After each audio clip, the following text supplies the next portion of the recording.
আপনারা কেমন আছেন? আশা করি সবাই ভালো আছেন। আজকে আবার রান্না নিয়ে আসছি। এখানে আমি আটা নিয়ে নিয়েছি।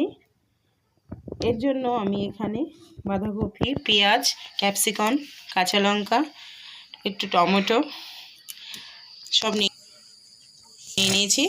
এখন এগুলো আমি এই আটার মধ্যে দিয়ে দিচ্ছি। ধনিয়া পাতাও এর মধ্যে নিয়ে নিয়েছি। এখন প্রথমে এটাকে আমি আটার সাথে ভালো করে মেখে নিচ্ছি।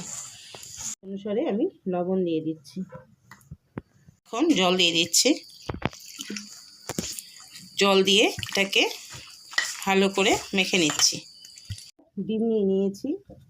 এর মধ্যে আমি ডিমটাকে ফাটিয়ে এর মধ্যে দিয়ে দিচ্ছি। এখন ডিমটাকে ভালো করে আমি গুলিয়ে নিচ্ছি। এখন এর মধ্যে হালকা রিফাইন তেল দিয়ে দিচ্ছি। ওর মধ্যে দিয়ে দিচ্ছি।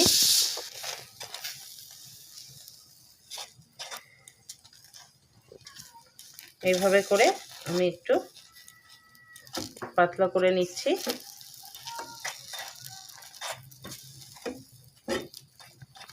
করে ভেজে নেব। আমি পাঁচটা উল্টিয়ে নিচ্ছি।